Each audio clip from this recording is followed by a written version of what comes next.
இந்த வரலாற்று சிறப்பு வாய்ந்த நிகழ்வில் பங்கேற்றக்கூடிய குறிப்பாக பெரியவரையா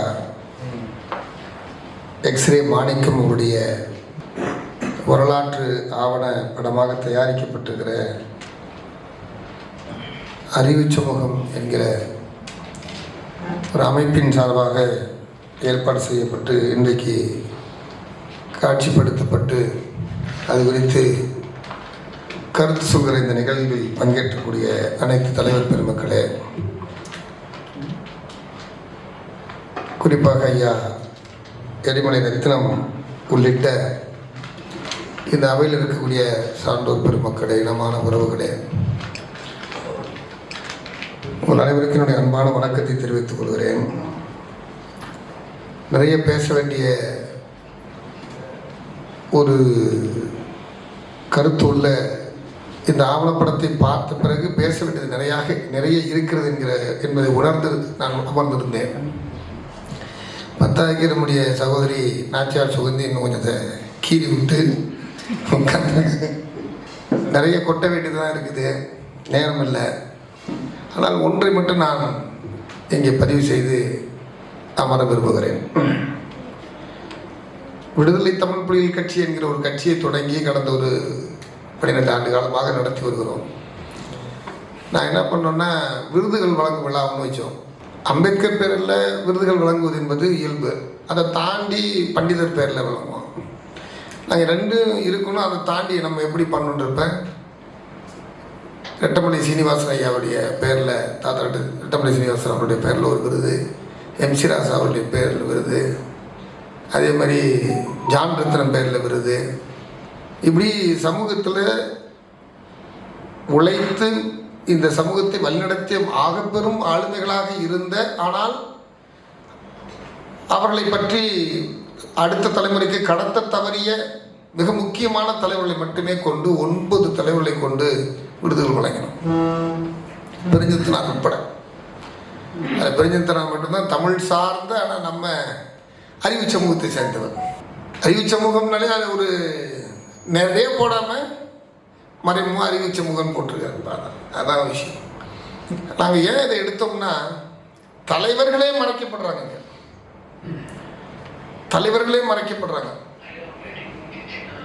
இந்த மண்ணில் உழைச்ச மகத்தான போராளிகள் நிறைய பேர், பெரிய பெரிய தலைவர்கள் இன்றைக்கு இருக்கிற இடம் தெரியாமல் அவர்கள் இருந்தாங்களா இல்லையான்னு தெரியாமல் போயிடுச்சு. அதில் அந்த வரிசையில் இப்போ நம்ம அதை விட்டுறக்கூடாது என்பதற்காக அறிவு சமூகம் சார்பாக இன்றைக்கு ஒரு அரும்பெரும் பணியை பெரியவரையா எக்ஸ்ரே மாணிக்கம் அவருடைய அவர் சார்ந்த இந்த வரலாற்று ஆவண படத்தை உருவாக்கி தந்திருக்கிறார்கள். மற்றற்ற மகிழ்ச்சியை நான் வெளிப்படுத்த விரும்புகிறேன். இப்போ டிஎம் மணி இருக்கார் பார்த்தீங்களா, உமர் பாருக், அவர் நிறைய பணிகள்லாம் செய்திருக்கிறார். ஆனால் அவரை பற்றின ஆவண படங்களோ எதுவுமே இல்லை. இப்போ எங்கள் ஊரை பக்கம் இருக்கக்கூடிய நிறைய டெல்டா மாவட்டத்தில் நிறைய பேர் இருக்கிறாங்க, இருந்தாங்க. இப்போ பேரே தெரியாமல் போயிடுச்சு. சொல்கிற அளவுக்கு ஒருத்தர் 2 பேர் இருக்கிறாங்க. இப்போ அவங்கள பற்றிலாம் என்னன்னே தெரியாமல் போயிடும். நான் உண்மையை சொல்ல போனால் தற்பெருமைக்காக சொல்ல, என்னுடைய வாழ்க்கையில் நடந்த சம்பவங்களை மட்டுமே தொகுத்து அதை ஒழுங்காக போகணுன்னு ரொம்ப நாளாக முயற்சி பண்ண முடிய மாட்டேது. பெரிய அனுபவங்கள் அது அடுத்த தலைமுறையில் போராடுறவங்களுக்கு ஒரு வழிகாட்டியாக இருக்கும் அப்படின்னு நான் நம்புகிறேன். ஆனால் அதை செய்ய முடியல. என்ன காரணம்னா, இப்போ பொருளாதார பிரச்சனை இருக்குது, நாம் நகர்றதே பெரும் பிரச்சனையாக இருக்குது. ஒவ்வொரு நாளும் வேற ஒரு பிரச்சனையை நமக்கு தலையில் சுமத்திக்கிட்டே இருக்கிறாங்க. பட் அதை நோக்கி நகர்றதுக்கும் ஓடுறதுக்குமே நேரம் சரியாக இருக்குது. அதை தாண்டி நாம் செய்ய முடியல. ஆனால் செய்யக்கூடிய இடத்துல இருக்கிறவங்க செய்யாமல் இருக்கிறது தான் இங்கே பெரிய ஏமாற்றம். அதுதான் வெளிப்படுத்துறாங்க. செய்யக்கூடிய இடத்துல இருக்கக்கூடிய அது பொருளாதார வழி. இப்போ ஒன்றும் இல்லை, எனக்கு 10 ரூபா உதவி செய்கிறது இங்கே ஆளே கிடையாது. ஆனால் இருக்கிறவங்கள்ட்டே கொண்டு போய் கொட்டுறது தான் செய்கிறாங்க. நான் யாரையும் தனிப்பட்ட முறையில் சொல்ல, இப்படி சகோதரி நாச்சியார் சகோதரி சொன்ன மாதிரி நேரடியாக சொன்னால் 4 எம்எல்ஏ 2 எம்பி இருக்கவங்கள்ட்டே திரும்ப பணம் போகுது. நான் அண்ணன் திரும்ப அவங்களே விடுதலை சித்தியெல்லாம் சொல்ல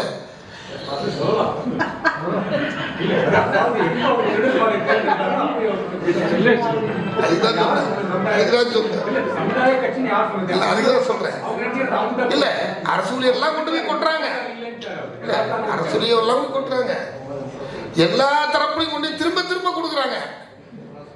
ஆனால் நாங்கள் உண்மையிலே நான் அப்போ சொன்னேன், எனக்கு தர வேணாங்க, ஆனால் என்ன மாதிரி நிறைய பேர் உழைக்கிறான், நானாவது கொஞ்சம் பயணிக்க முடியுது, அதை தாண்டி பயணிக்க முடியாத கொண்டு போய் கொடுங்க. கொஞ்சம் ஒரு இயக்கம் ஒரு கட்டத்துக்கு வளர்ந்துருச்சுன்னா அதை தன்னைத்தானே பராமரித்து கொள்ளக்கூடிய ஆற்றல் பெற்றதாக மாறுகிற போது அடுத்தது அந்த ஆற்றல் இல்லாதவர்களுக்கு அந்த ஆற்றல் போய் சேர்ந்தால்தான் அது ஒரு புது ஆற்றலாக மாறும், அது ஒரு சக்தியாக கிடைக்கும். இதுதான் இப்போ இங்கே சிக்கலாக இருக்கு. இதெல்லாம் செய்ய முடியாத சொல்லு. இப்போ ஏன் மோதிரத்தை கட்டி கொடுத்தாங்கன்னா, இந்த வேலையை செய்யறது சாதாரண வேலை இல்லை. அந்த அந்த பணி வந்து ஒரு அரும்பெரும் பணி, அதுக்கு பொருளாதாரம் வேணும், ஓடணும், நேரத்தை சில பேர் ஒதுக்க முடியும், அதை தாண்டி அதுக்கு ஒன்றுமே வழி இல்லை. அப்படிப்பட்ட நிலையில் இருக்கக்கூடியதெல்லாம் புரிந்து தான் இன்றைக்கு சமூகத்தில் இருக்கிறோம். ஆனால் என்னை பொறுத்த வரைக்கும் பார்த்தீங்கன்னா பல அனுபவங்கள் நான் அது மாதிரி பார்த்துட்டேன். இப்போ அவர் எக்ஸ்ரே மாணிக்கம் அவருடைய காட்சிப்படுத்துதலில் பண்ணியிருக்கிறாங்க. ஆனால் அவர் கடந்த காலத்தில் இருக்கிற அவருடைய படங்கள் எதுவுமே வரலையேன்னு நான் பார்த்தேன்.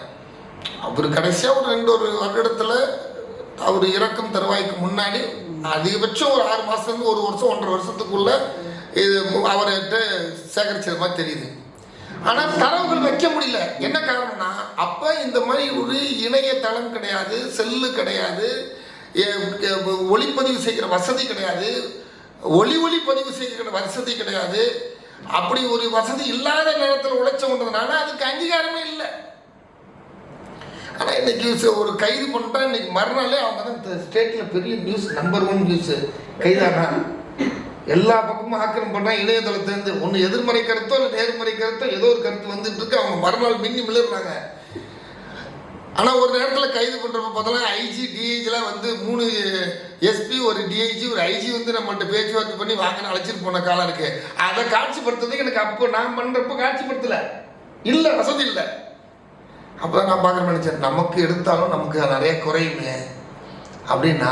இது மாதிரி தான் ஒவ்வொரு தலைவர்களும் எந்த விதமான வசதி இல்லாத ஒன்று வசதி இருக்காது, இன்னொன்று என்னென்னா அவங்க உழைச்ச காலத்தில் அந்த மாதிரி டெக்னாலஜி எதுவுமே இல்லாத நேரத்தில் உழைச்சிருக்காங்க. அதனால எக்ஸ்போஸ் ஆக முடியாமல் போயிட்டுருக்கு. இன்றைக்கி சாதாரண ஒரு சின்ன விஷயத்த செஞ்சுட்டு பெரிய அளவில் போயிட்டு QR கோடை தூக்கி நீங்கள் எங்களுக்கு உதவ விரும்பினால் நீங்கள் இந்த QR கோட்டில் பணத்தை போடணும், அதுக்கு கொட்டுறாங்க. ஆனால் உண்மையிலே உழைச்சவர்களுக்கு இந்த மாதிரி அது மாதிரி அறிவு சமூகம் போன்ற இயக்கங்கள் அமைப்புகள் உருவாக்குகிற இந்த முயற்சிக்கு உதவி செய்யறதுக்கு ஆள் இருந்தனால தான் கையில் இருக்கிறத கொடுத்துட்டாங்க. ஆனால் நாங்களும் எங்களுடைய உதவியை செய்ய தயாராக இருக்கிறோம். நிறைய இதில் பேசுனா ஒருத்தரையே தான் எதிராக போய் நிற்கிற மாதிரி ஆயிடுன்றதுனால தான் நானும் குறைச்சிக்கிட்டேன். இருந்தாலும் இன்னும் நிறைய தலைவர்களை அவர்களை பற்றின ஆவணங்கள்லாம் பதிவு செய்ய வேண்டியது. இப்போ அண்ணன் சட்டமன்றத்தில் பேசுனது, அண்ணன் போராடின வரலாறுலாம் நம்ம எடுத்து சொல்ல வேண்டியது ஒரு தேவை. அவ்வளோ விஷயங்கள் ஒவ்வொரு மேடையிலும் பேசுகிறப்ப பேசிகிட்டு இருக்காரு. அதே மாதிரி ஐயாவை பற்றி இன்னும் நம்ம எடுக்கணும். அதனால் இதெல்லாம் வந்து செய்கிற ஆட்களுக்கு உதவி செய்கிறது தான் நம்ம இப்போதைக்கு அந்த ஒரு அதுதான் சமூகத்துக்கு ஒரு பெரிய அங்கீகாரமாக இருக்குன்னு சொல்லி இந்த சில பேர் போய் கொண்டு போய் அடமானம் வைக்கிற மாதிரி வைக்கணும்னு சொன்னாங்க. நான் ஜெயலலிதா அம்மாவை போய் பார்க்குறப்ப அப்படி தான் ஒரு உள்ளே போகிறப்ப ஒரு என்னை அப்படியே இது பண்ணிக்கிட்டேன்.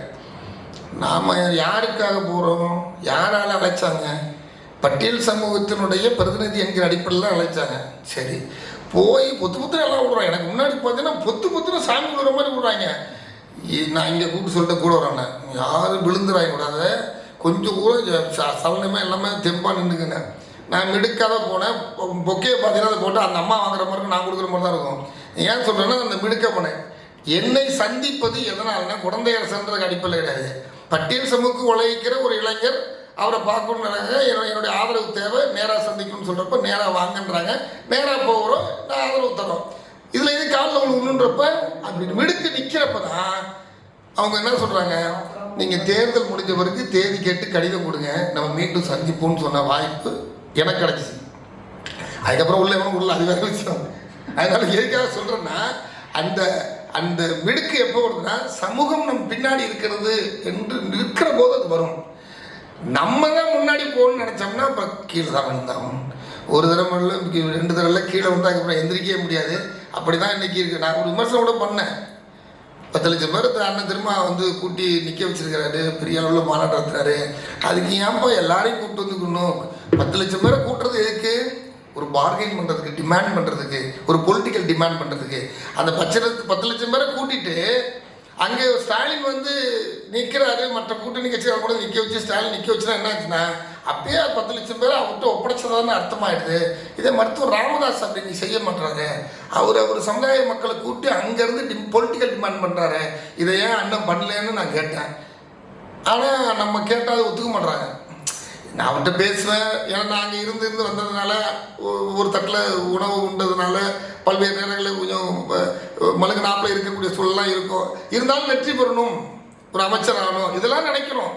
ஆனால் என்ன நடக்கணும்னு எதிர்பார்க்குறோமோ அது நடக்கலைன்றப்ப அந்த விரக்தி வரதான் செய்து, அந்த விரக்தியை சரி செய்வதற்கு அடுத்த தலைமுறை நம்ம இன்னும் மிக ஷார்ப்பாக இருக்கிற ஆட்களை உருவாக்கணும்னா எக்ஸ்ரே மாணிக்கம் போன்ற தலைவர்களுடைய வரலாற்றை கொண்டு போய் சேர்க்க வேண்டிய அவசியம் இருக்கிறது.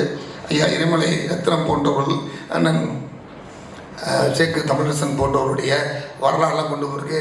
அங்கங்கே என்ன மாதிரி சின்னதாக ஒரு வகையில் போராடி களத்தில் நின்று அந்த போராட்ட களத்தில் எங்கேயோ பீடியை குடிச்சிட்டு அரண்டர் அவசரம் போட்டு ஜெயிலில் இருக்காமல் இவ்வளவு சமாச்சாரத்துக்கு மத்தியில் நிற்க முடியுது அப்படின்னா அதுக்கு ஒரு துணிவோ, அதுக்கு ஒரு ஞானமோ, அதுக்கு ஒரு அறிவோ, அதுக்கு ஒரு பட்டறிவோ, அதுக்குரிய தொடர்பு, அதுக்குரிய ஆட்களை பிடிச்சி பார்த்து பின்ன கொண்டு நிற்கிறதுனால தான் ஒரு இயக்கங்கட்டியாக நிற்க முடியுது.